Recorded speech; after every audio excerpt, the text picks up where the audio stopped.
Habiendo llegado Jesús a Nazaret, le dijo al pueblo en la sinagoga: en verdad os digo que ningún profeta es aceptado en su pueblo. Puedo aseguraros que en Israel había muchas viudas en los días de Elías, cuando estuvo cerrado el cielo 3 años y 6 meses, y hubo una gran hambre en todo el país. Sin embargo, a ninguna de ellas fue enviado Elías, sino a una viuda de Sarepta en el territorio de Sidón. Y muchos leprosos había en Israel en tiempos del profeta Eliseo. Sin embargo, ninguno de ellos fue curado, sino Naamán el sirio. Al oír esto, todos en la sinagoga se pusieron furiosos y levantándose lo echaron fuera del pueblo y lo llevaron hasta un precipicio del monte sobre el que estaba edificado su pueblo, con intención de despeñarlo. Pero Jesús se abrió paso entre ellos y seguía su camino. Palabra del Señor. Gloria a ti, Señor Jesús. En el siglo XI, cerca de la actual ciudad de Toulouse, nació una herejía que ha pasado a la historia con el nombre del catarismo, los cátaros. Esta palabra viene de una palabra griega que significa puros. Y estos cristianos herejes creían que solo se salvarían aquellos que fueran puros o perfectos, y que para llegar a esa pureza y perfección hacía falta vivir un camino de ascesis y de mortificación. El catarismo, como todas las herejías, tiene parte de verdad y mucha parte de engaño y falsedad.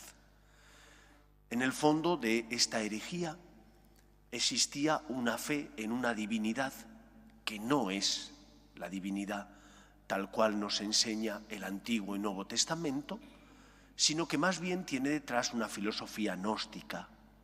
Lo que existe es degradación, dicen ellos, de lo divino, y por lo tanto lo material es malo.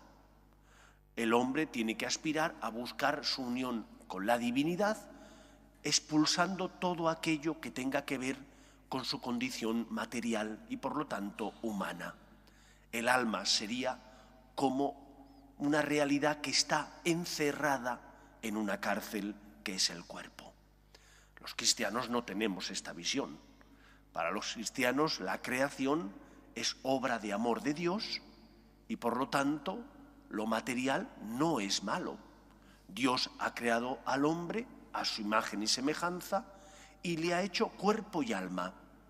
El cuerpo es bueno, puesto que es creación de Dios.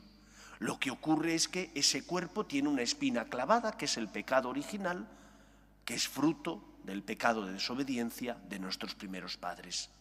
Pero Dios, cuando crea, dice el Génesis, vio que era bueno. La obra de Dios es buena, lo malo es el uso que a veces hacemos los hombres de esa obra de Dios.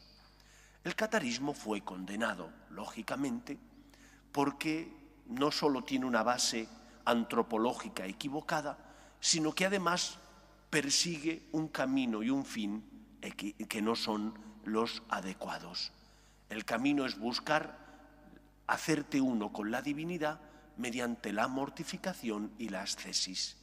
El camino del cristiano es amar a Dios y hacer un buen uso de esos dones que Dios nos ha dado para dar gloria a Dios, dando gracias por todo lo que tenemos. Hoy se celebran 10 años de la llamada al pontificado del Papa Francisco. El Señor, mediante el espíritu y el voto de los cardenales, le eligió para dirigir los designios de la Iglesia. 10 años en los que será la historia la que tenga que juzgar los éxitos y los fracasos de este pontificado. Pero 10 años que nos han llevado, desgraciadamente, a vivir momentos difíciles de zozobra y de tiniebla. No digo que el Papa Francisco sea el culpable, no estoy diciendo eso. Pero cuando uno oye noticias como las del sínodo alemán, que es algo público, que aparece en todos los medios de comunicación religiosa, donde se piden, ayer terminó una de las sesiones de este sínodo alemán, donde se aprobaron una serie de iniciativas que quieren promover todo tipo de realidades que van en contra de la tradición de la Iglesia, de la verdad natural y revelada. Nos tenemos que plantear, ¿ese es el camino?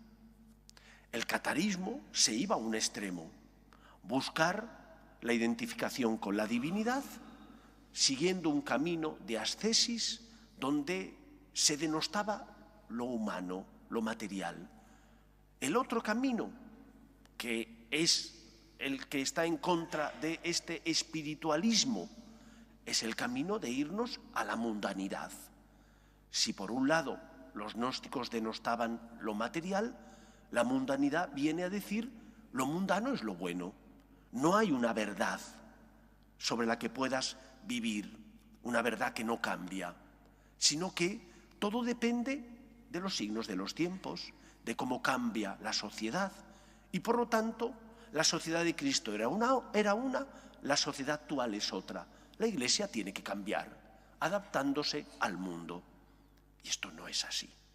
Si la verdad es una, puesto que Cristo es la verdad y la vida, es el mundo el que tiene que adaptarse a la verdad.